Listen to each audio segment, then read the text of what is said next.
make a contribution.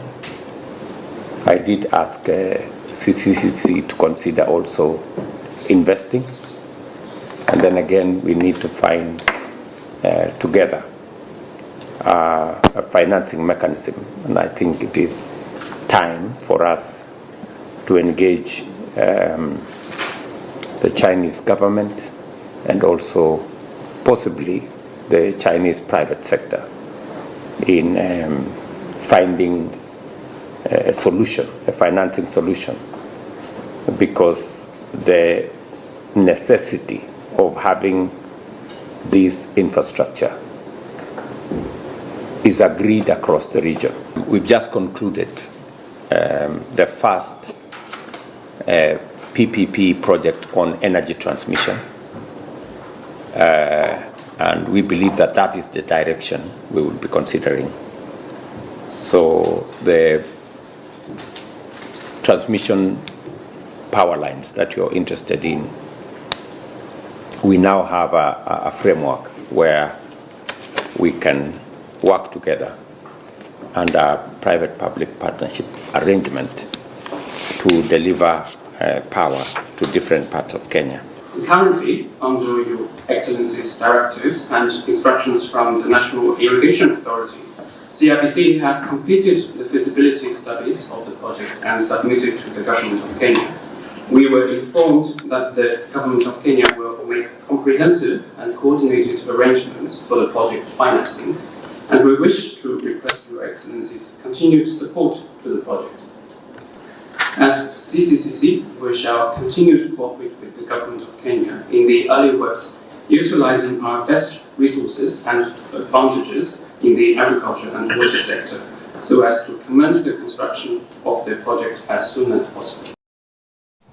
The healthcare workers' strike in Meru County has entered its 33rd day with no agreement reached between the workers and Meru County government regarding the implementation of a collective bargaining agreement made last year in September, which was to be fulfilled by April this year.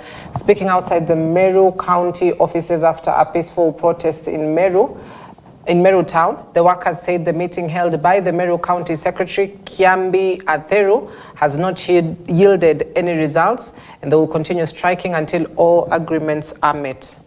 That we are certain the county government of Meru, and particularly, it is not able to address and resolve the issues affecting our health sector in this county.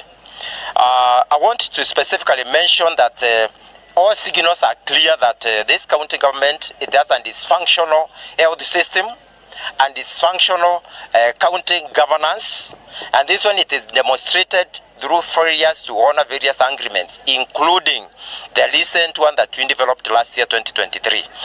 Na sisi tunasema ya kwamba tunasikia uchungu mwingi sana wakati tunalalamika mwaka nenda tukisema tuna madaktari wa kutosha waweze kupeana huduma ambayo inafaa. Serikali inasema hapana.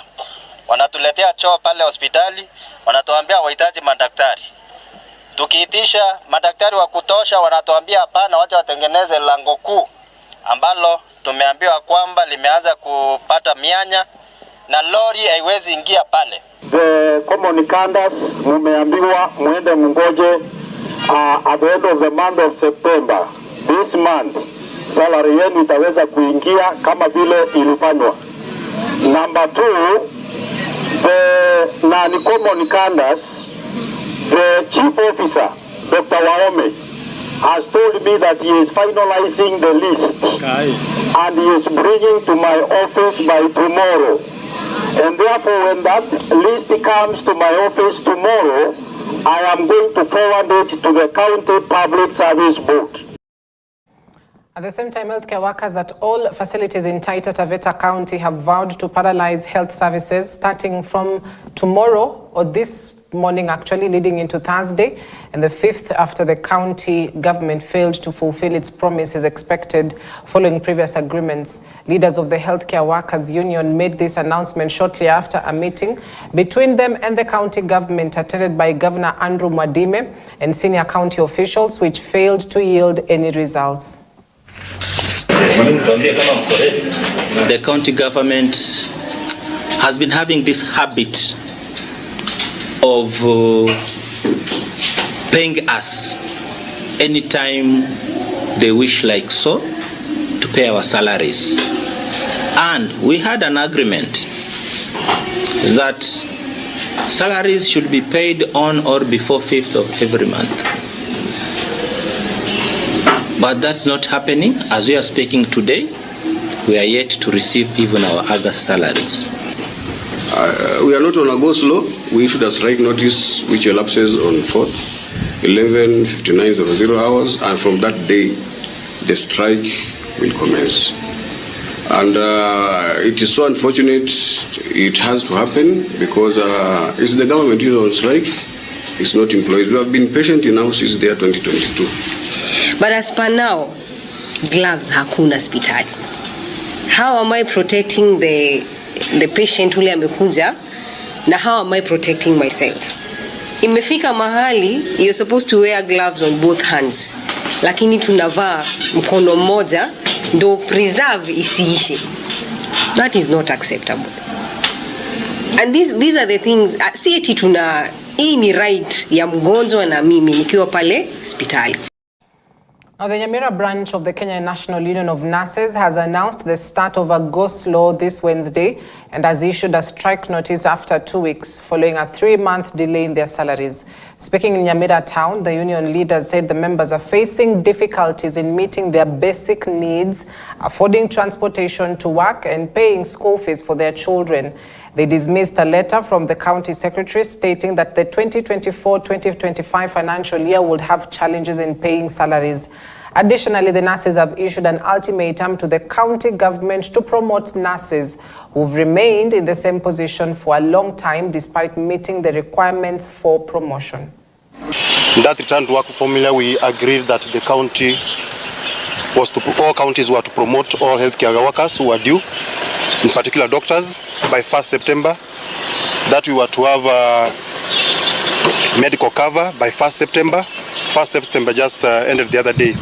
But we want to report from Kisii County, we have not had any sign of the county willing to address all those issues which took the doctors on strike. Our medical cover should be universal. I get treatment anywhere. So this is an ultimatum we are giving. We are not negotiating anything.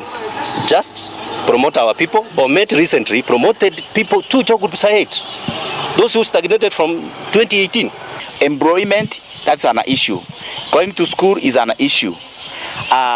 Payment of salaries, delay, like right now, they have not paid the deductions. Bank loans, they are accumulating the interest.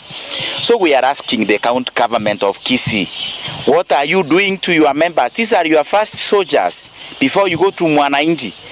These are your first soldiers you put together for better service delivery.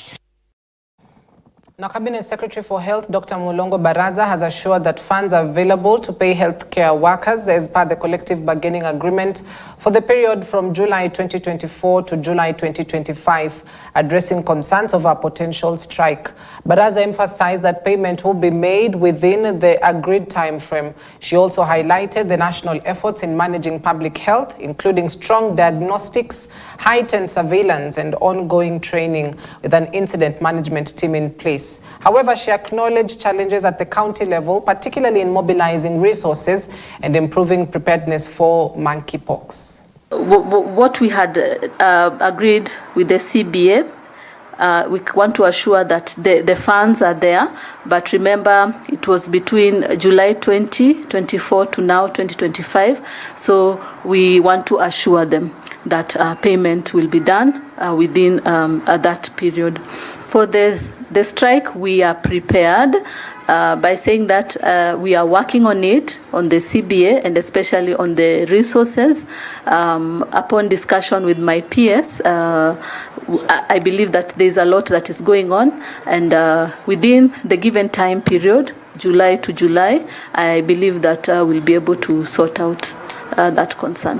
Mpox, yes, a lot has been done, but at national level, we have heightened surveillance, we have strong diagnostics, we have been training at national level, we have an incident management team, and then I saw the isolation in Kenyatta National Hospital, communication I know you're looking at me and saying, really? Yes, at national level. You see, so it's the levels, So the first level is there, but now county level is where the challenge is, and we take note. And I believe Dr. Mleshe, together with the public health colleagues who are looking into this response, will be able to mobilize and train and look into the guidelines, look into a monitoring and evaluation of our capacity in terms of preparedness, readiness, and response for monkeypox. So I believe that that should be taken up, because a lot is at national, as you said, but county iko shida kidogo, so we'll address that. Just a day after the Kenya Union of Post-Primary Teachers, KUPPET, called off the national strike that lasted 2 weeks, cracks have emerged within the union over what some officials describe as betrayal by their top leadership. Teachers from counties under the broader regions of Central, Western Rift Valley and Nyanza on Tuesday told the media during a press conference in Kisumu that the KUPPET Secretary General Akello Misori did not follow the necessary procedures while calling off the strike. They therefore demanded Misori's immediate resignation for taking the decision which the officials argued is not in their members' best interests. Kwa hivyo mtu hawezi kukaa kwa kona naenda ongea na mwingine na wakunywe chai alafu akuja asitisha mgomo. Hiyo ni kuchukulia walimu kama watu ambao hawajui haki zao, watu ambao hawajielewi na hawajifahamu. Huu mgomo ulitakana uendelee vile tulikuwa tumesikizana siku ya Jumapili. Na hata kama walikuwa wamesikizana na TSC jana, vile nimekufahamisha, haikuwa na shida hao kutujulisha kwamba tumeambiwa na mwajiri wetu hivi ndio ataweza kufanya. Kuhusu jambo hili watafanya hivi. Kuhusu jambo hili watafanya hivi. Sasa watueleza sisi kama National Governing Council member, nyinyi mnaonaje? Tuko na mtandao wetu ya kijamii ambao tunaweza tukatumia na tuweze tukujadiliana na tuseme ya kwamba ndio hawajaweza kufanya yale yote ambayo tulitaka, lakini wamefanya masuala kadha yale ambayo tulikuwa tumeitisha. Alafu tusikizane kama watu wazima, tuwapatie muda gani? Tupatie walimu wetu siku 2 au siku 3 waanze kujipanga kurudi shule. Mwalimu sio electrical switch ambayo unaweka on na off bila akili mzuri anajaribu kufanya. Teachers were not prepared for this. And there's a lot of confusion from the parents, a lot of confusion from the institutions. As you are aware, most schools, as far as yesterday, they closed it down. They sent students home because there were no teachers in schools. But unfortunately, before the students could reach home, they are told now the strike is over. There's a lot of inconvenience that has been done to these parents, also to the teachers, because the teachers were not prepared, as my colleague has said. So we are very sorry for this, because we are not the ones who have caused this problem. It has been brought to us, to our doorstep, because the national leadership has failed. In terms of negotiation, unions were created for negotiation. That's not how the negotiations are done. The procedure of doing negotiation, the Secretary General has been on forefront telling us about unions are there for negotiations. But this time round, the negotiations that were done not in good faith. And that's... Hawa walimu wanataka wafika kwa shule namna gani? Leo hii mwalimu asipofika kwa shule Kenya hii, sio mwalimu atakuwa amefanya makosa. So hiyo hatua ya kusitisha mgomo kienyeji, kama gari ya miraa, unasomesha kama gari ya miraa. Hiyo ndio ujinga ambayo tumekataa na tutakubaliana nayo. Hiyo ni kinyume na sheria na tunataka ofisi yetu ya kitaifa ijieleze ni kwa sababu gani haifai tuchukulie kisheria. We want to take legal action against the national office because what they have done is against the law, against this constitution of... Well, it will be interesting to see how that exactly pans out following those staff wars within the KUPPET, the Kenya Union of Post-Primary Education Teachers, and so we'll be keeping tabs with that. But also to something else that has been averted, the civil servants can finally breathe a sigh of relief after the government pledged to honor the second phase of its CBA. Public Service CS Justin Muturi, who spoke to the press in Nairobi on Tuesday, assured the disgruntled workers the government will implement the new wage structure as previously agreed. Muturi, while addressing the matter, called on the civil servants to exercise patience as the government intensified its efforts to ensure seamless payment. The National Treasury, as which I may wish to announce, has agreed to provide resources for the payment of civil servant salaries as per the terms contained in the collective bargaining agreement Indeed, I wish to thank the National Treasury for seeing to it that this agreement is honored. There had been, of course, I'm sure many of you might want to ask why it is that we needed to go to talk to everybody about something which was already obvious having been agreed to. And we're also rolling out in the spirit of being effective and efficient in service delivery. We are rolling out a robust mechanism of one-stop service, one-stop shop for service in the framework of the Huduma centers. Our aim is to ensure that the public is able to be served as closest to their places of abode as possible. Safina Party leader Jimmy Wanjigi on Tuesday came out guns blazing at President William Ruto over the illegal abductions that were reported in the country at the height of the anti-government protests. Addressing the press in Nairobi, accompanied by his lawyer Willis Otieno and other leaders, Wanjigi has asked Kenyans to rise up and demand accountability and justice over the continued abductions witnessed in the country. The Safina Party leader argued that the current administration, under the leadership of President William Ruto, was solely responsible for the abductions and killings. It is devastating for a family and friends when a loved one disappears. Yet this is a harsh reality facing Kenya today. I myself am very touched by the plight that has been going on, and more so because Bob Jage and the Longman twins came to visit me in Kamkunji after I was illegally arrested by the police. They were abducted after visiting me. This is 3 weeks now, and they have not been seen, notwithstanding a lot of the court orders. These issues of forced disappearance and abductions actually constitute crimes against humanity. And where we are going to seek for redress here in Kenya. And we are also going to invoke universal jurisdiction in countries that have accepted that concept as a means of achieving redress. Bumula Member of Parliament Wanami Wamboka has called on the leaders within the Luhya community to push for the region to be given employment opportunities, as was agreed before the general elections. Speaking in Sirende within his constituency, Wamboka argued that President William Ruto embraced a broad-based government, and the Western region also deserves its fair share of opportunities in government. However, he expressed his disapproval of the president's decision to reappoint some of his previous cabinet members, stating that there are many capable Kenyans who can serve in different positions. Additionally, Wamboka criticized the head of state's recent visit to attend a Sunday service in the county, claiming it was demeaning since the president has been making development visits to other regions.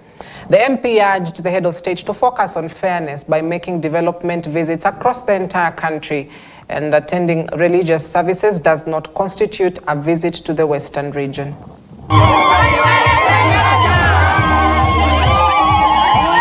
Nataka nafasi ya Mluhya pia iheshimiwe hapo. Na mimi nataka kumwambia rais ambaye ni rafiki yangu kwa heshima, sisi, wewe ni kama baba, uko na maboma mingi, mabibi wengi. Ukipika nyama huku, lazima pia huku wakule nini? Nyinyi mliona rafiki yangu Mheshimiwa Rais amekuwa Nyanza kwa ndugu zetu wa Jaluo. Siku ngapi? 4. Mweka maendeleo, mabilioni. Ukianza kuhesabu mabilioni zimewekwa huko, kichwa itakuuma. Lakini jana naona anakuja kwetu ati kukuja kanisa. Akasema Mheshimiwa Ruto, sisi kiongozi wangu Raila Odinga amesema tufanye broad based. Paka sisi makali tunateremsha kidogo. Tukupatie nafasi wewe kama rais wa Kenya, uongozi wa Kenya vyema.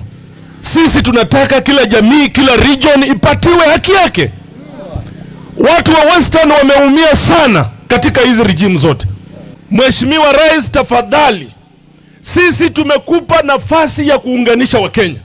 Wacha kurudisha hao watu through the back door. Wacha kuwarudisha kwa nyumba kupitia dirisha. Kama mtu ameshindwa kazi ya waziri, ataweza kazi nyingine namna gani? Ataweza namna gani? Wiko Wakenya milioni zaidi ya 50 wanaweza fanya kazi. Tunaomba Mheshimiwa Rais, Wakenya waliongea na kauli moja. Wakasema hao watu wameshindwa na kazi, hawawezi fanya kazi. Wewe ukawafukuza wakaenda nyumbani kwa sababu hawawezi kufanya kazi. Mheshimiwa Rais, wachana na hao watu. All right, interesting conversations as well from the Mulembe Nation. So we take a quick breather. Stay with us. When we come back, we'll be coming with the extensive newspaper review.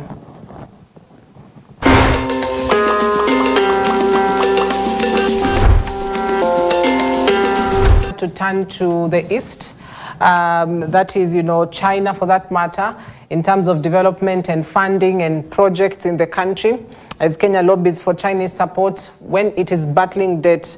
Now, the country's debt status has been on the rise, and if you look at, I believe it was yesterday's newspaper, or if not yesterday, Monday's, on just the rate at which the country's debt keeps on growing, from a paltry 1.08 trillion shillings in the year 2013 to now 2024, we are talking over 11 trillion Kenyan shillings as debt.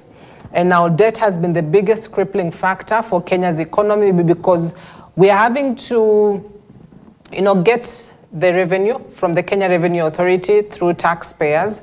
And then the question on just how much goes into debt and how much goes back to the country.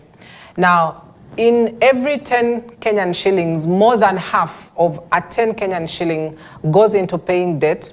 In fact, 6 bob goes into paying debt.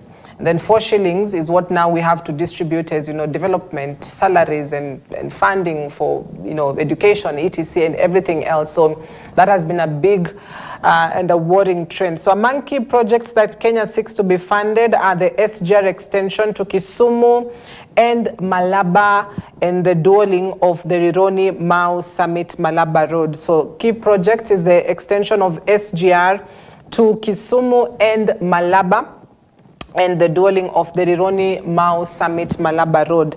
Nairobi has struck deals with the opening of Chinese market to Kenya's farm produce and a cession to a key Asian bank.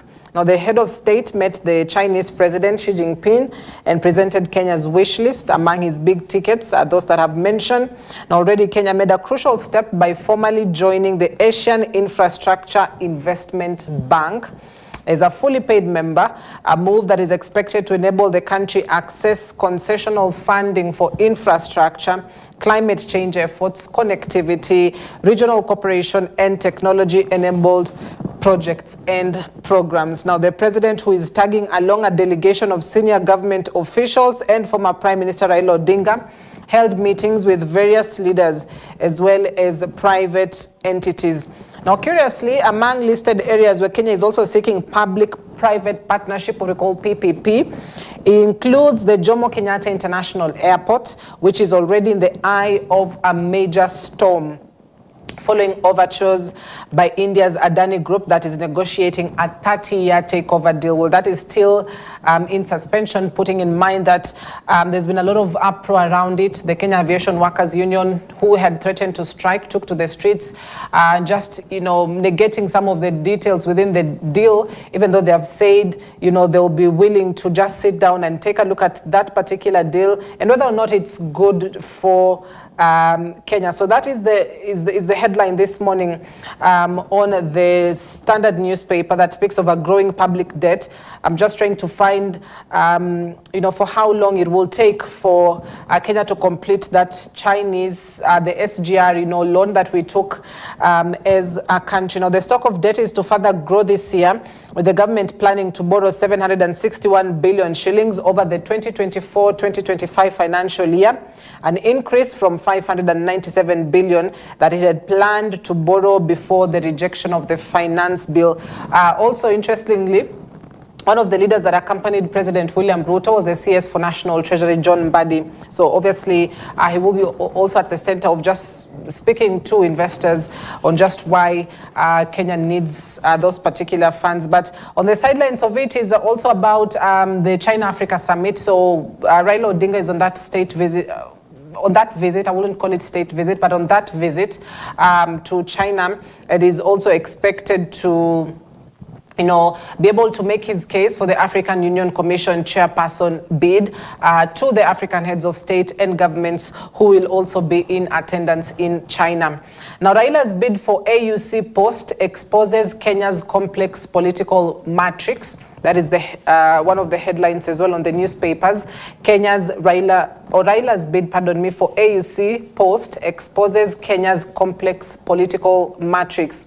Now, Azimio leader Raila Odinga's bid for the African Union Commission chairmanship has not only united him with President William Ruto, but has also bought into the former President Uhuru Kenyatta.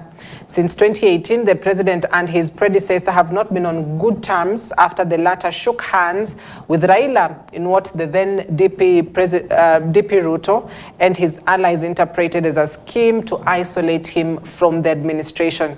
The relationship soured after Uhuru supported Odinga for presidency, a move that provided Ruto with a fodder and denigrated the political alliance. However, now battle lines have shifted and it's more of the African Union Commission bid, which is bringing these two leaders, or three actually, leaders, perhaps to be on the same page. That is former President Uhuru Kenyatta, current President William Ruto, and former Prime Minister Raila Odinga.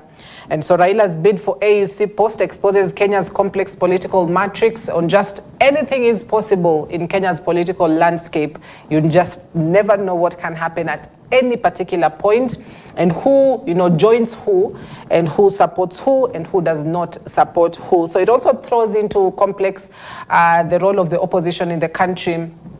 And there have been talks of, what the Constitution states as the winner takes all. Once you've been elected as president, you are solely in control of the government. And that winner takes all mentality is perhaps also what has pushed for this sort of conversations in terms of Kenya's political landscape. The NADCO report proposes to have the office of the opposition, of the official opposition leader.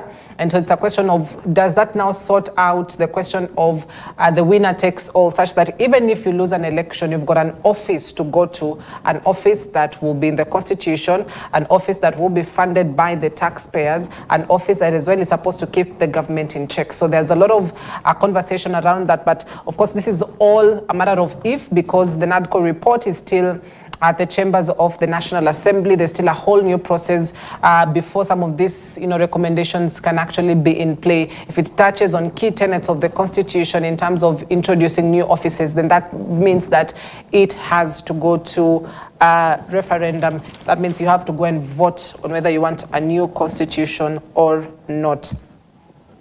Now, still on top of the standard, 1.5 billion shilling salary increase for civil servants, phase 2 increment, calming a strike threat by civil servants. The government splashed 1.5 billion on salary increment for civil servants in phase 2 of their CBA, raising pay between 1,300 and 5,000 shillings and improving allowances.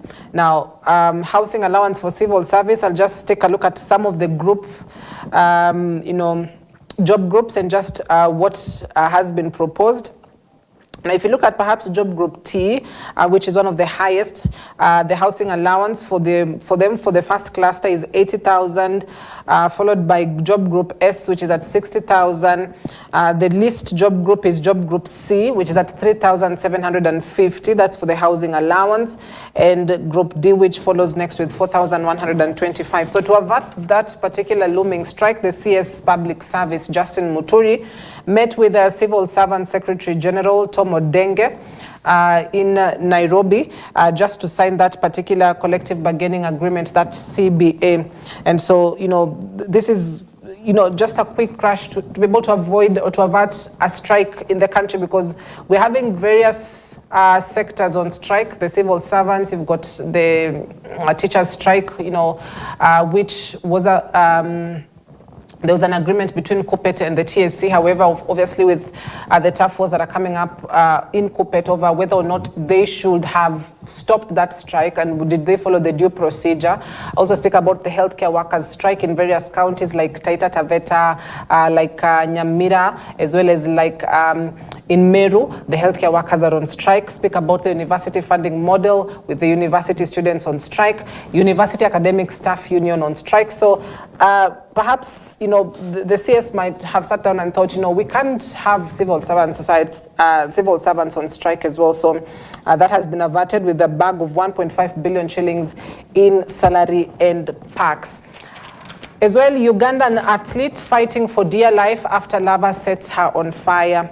And this is such a distraught story over the family of Ugandan marathon star Rebecca Cheptegei, who was allegedly set ablaze by a boyfriend in Chumek, Kinyoro location in Trans Nzoia County. And she's currently in the ICU fighting for her life after recording 80% burns. There also has been report over 75% of burns. Now, the 33-year-old represented her country in the marathon at the Paris Olympics last month. Critical care specialist Dr. Josephat Kerema said the athlete sustained 80% burns in the Sunday incident and is still in critical condition. The good news, according to the doctor, is that resuscitation was successful and that all the hospital specialists were working for her recovery. Now, the worst part is actually that she was set ablaze in front of her daughter by her ex-boyfriend. Now, the doctor said the marathoner would be stabilized in 3 days, adding that she had lost a lot of body fluids and most of her skin was damaged. The hospital's senior director of clinical services, Owen Menak, assured the family that the facility where she was brought on Monday from the Kitale County Referral Hospital was doing all it could to save her life. The suspect is also admitted with 30% burns. Rebecca's father, Joseph Cheptegei, said her children, girls aged 9 and 11, were in agony. And that is such a disturbing story to just wake up to yesterday on just the Ugandan athlete who is now fighting for her life. And this just among cases of athletes who've been the victims of gender-based violence. If you remember Agnes Tirop, who sadly succumbed back in 2021 after she was killed by her boyfriend. And it is quite sad that yet again another story crops up, and we do wish that she recovers and she'll be able to live to fight another day. So that is the headline on the Standard newspaper. Now let's talk about the Daily Nation, which speaks of teachers reject back to work deal. Teachers reject back to work deal. And that is the headline on the top of the Daily Nation this morning. Now, tutors across the country have expressed outrage at the calling off of their strike on Monday, saying they got a raw deal in the agreement with the union stuck with the Teachers Service, or the union struck with the Teachers Service Commission. Now, they now want KUPPET national officials who made the decision to step down. Essentially, what teachers are saying within the larger Nyanza region is that they're not happy with the deal that was made, and they're saying, it was not made in accordance with, the rules and regulations of how to call off a strike, or at least when to call off a strike. Now, teachers across the country have expressed outrage at the calling off of that strike. As a result, some KUPPET branch executive secretaries, who are also part of the National Governing Council, demanded the national officials who made that decision to step down. The officials who spoke to the media said they would push for the exit of the National Executive Board that met the TSC. According to Article 22B of the KUPPET Constitution, only the National Governing Council can authorize the start or the end of the industrial action. So that is where the biggest problem lies. The National Executive Board called off the strike, despite the fact that the Constitution says the National Governing Council of the KUPPET calls off the strike. Now, the NGC, the highest decision-making organ of the union, comprises executive secretaries from the 47 branches of the 10 members of the National Election Board.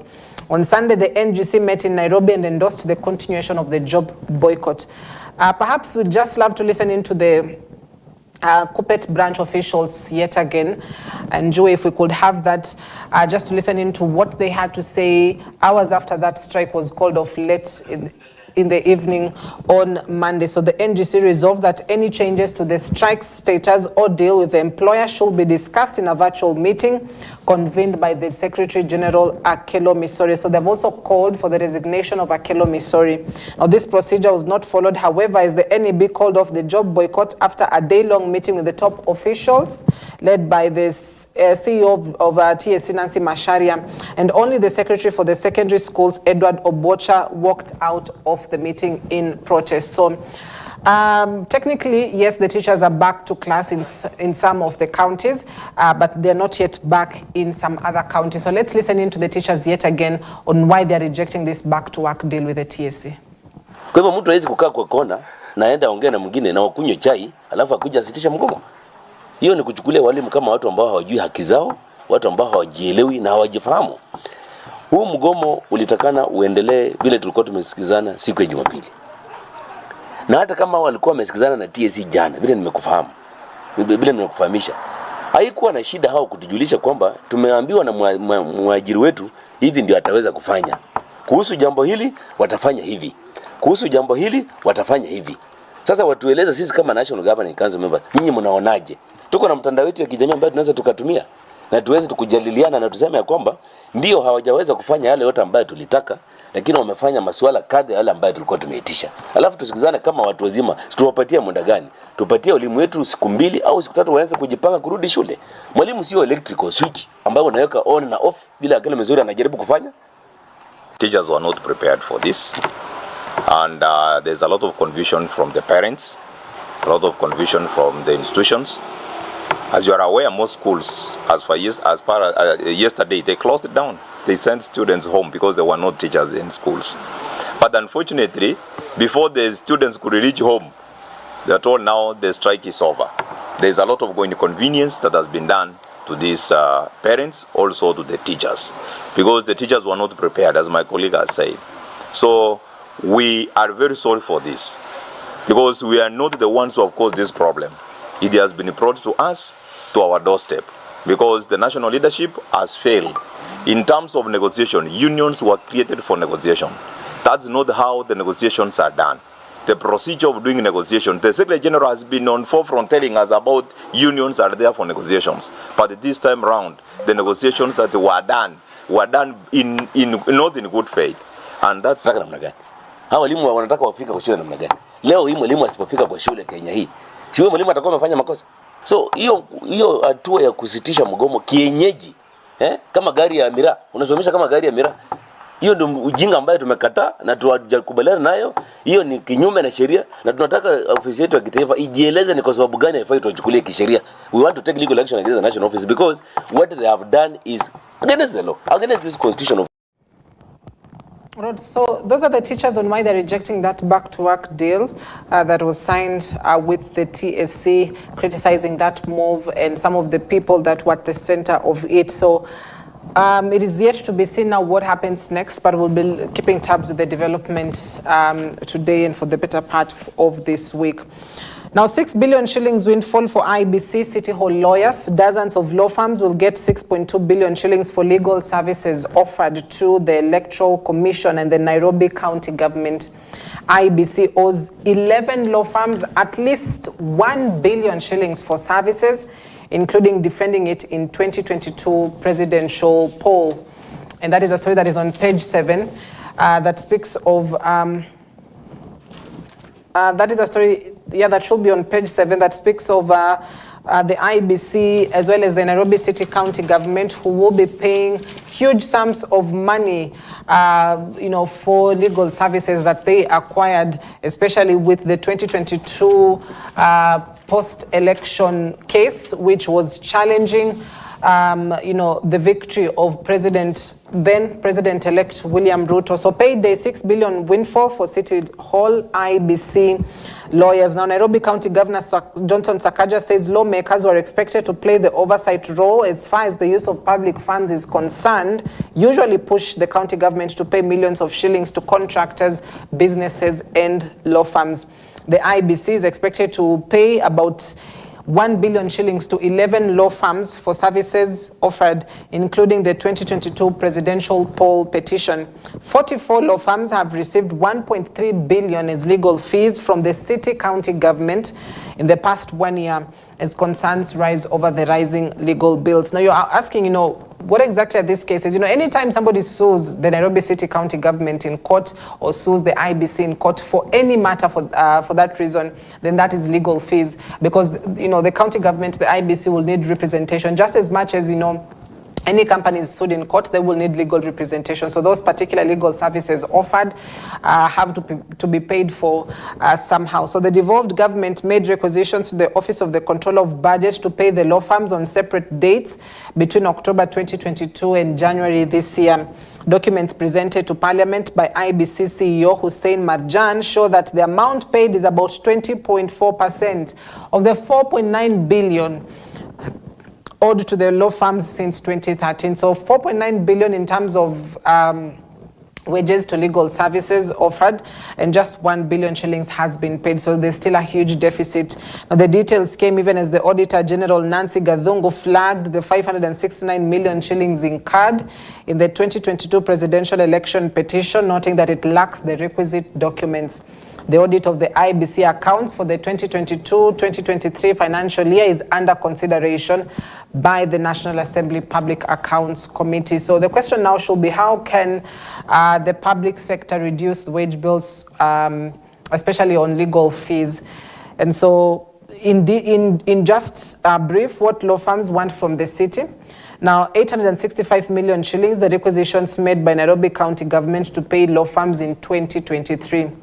34 million shillings, the amount Momanyi and associate advocates are demanding from the Nairobi County government. 285.57 million shillings, the amount the IBC is expected to pay Mukele Moni and company advocates. So that is on the headline this morning as well. So that is on the Daily Nation, quite interesting. Now to the Star newspaper finally, that speaks of inside Kalonzo's 2027 strategy to beat Ruto. Inside Kalonzo's 2027 strategy to beat Ruto. So Embakasi East Member of Parliament Babu Owino is already gravitating towards Wiper leaders camp, that is Wiper Party. He has started countrywide tours, revamped command center, eyes on the ball, is it, for Kalonzo Musyoka. And that is a story that is on page 4-5 of the Star this morning. Now, Wiper boss Kalonzo Musyoka has embarked on a multifaceted political game plan as he masters a formidable team to tackle Ruto in 2027. After positioning his presidential bid for 15 years, Kalonzo believes he qualifies to inherit Raila's political base and successfully challenge Ruto's re-election.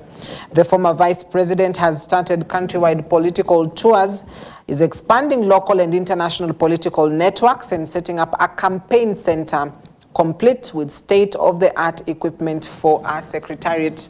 Kitui Senator Enoch Wambua, Kalonzo's close ally, said the Ruto team should brace for a do-or-die political duel.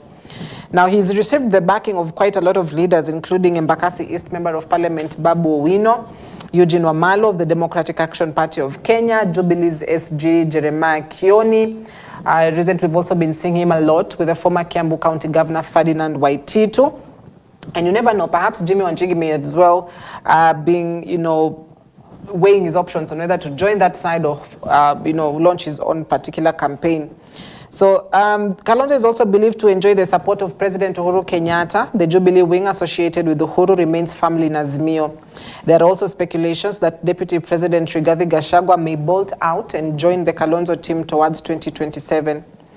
Now, in what is seen as part of Kalonzo's strategy not to unsettle Raila's bases, the Wiper boss has shunned speaking negatively against the African Union Commission candidate and instead decided to be diplomatic. In his bid to once more throw his political hat into the ring, Kalonzo is also banking on the support of ODM leaders who are not keen on joining the broad-based government. Embakasi East Member of Parliament Babu Owino is already gravitating towards Kalonzo's camp. The youthful lawmaker has distanced himself from the broad-based government and has vowed to remain in opposition. So what is Kalonzo Musyoka's profile? He was born in 1953 in Seikuru, Mwingi. In 1960 and 1967, enrolled in Seikuru Full Primary School, then Kitui High School for O levels. Later went to Meru School for A levels. In 1977, he graduated with a Bachelor's of Law degree. In 1983, ran for Kitui North parliamentary seat but lost. In 1985, he won the same seat in by-elections. In 1986, he was appointed Minister for Works and Housing. In 1988, he was re-elected Kitui North Member of Parliament. In 1988 to 1992, he was elected Parliament Deputy Speaker. In 1993, he was appointed Minister for Foreign Affairs. In 1988 to 2002, he was the KANU National Organizing Secretary. In 2008, he was appointed Vice President. In 2013, he was Raila Odinga's presidential running mate. 2017, Raila Odinga's presidential running mate as well.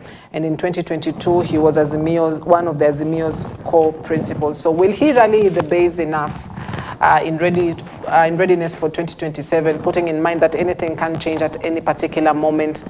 So that is the headline on top of the Star. Also, Ruto pursues Rironi Mau Summit Highway in China trip. Ruto pursues Rironi Mau Summit Highway in China trip. And that is, of course, one of the development projects that he expects to have China come in and fund. Now, he also said the extension of the SGR from Naivasha to Uganda, Rwanda, DR Congo, and Congo-Brazzaville will connect the Indian Ocean and the Atlantic Ocean. The Rironi Mau Summit Malaba Highway is crucial in easing travel of goods and passengers to Western Kenya and eventually to the region.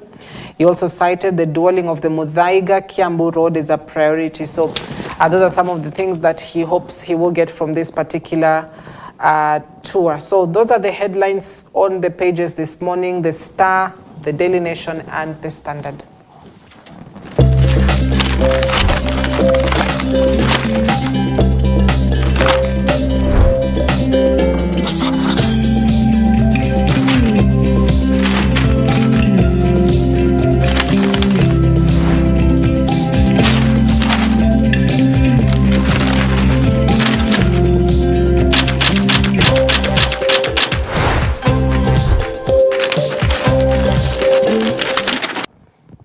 So that is all we had for you this morning on the extensive newspaper review. Thank you very much for watching. I hope that you're up to date on what is making headlines on the local dailies in Kenya this Wednesday morning. My name is Cynthia Nanjala. Have yourself a blessed Wednesday.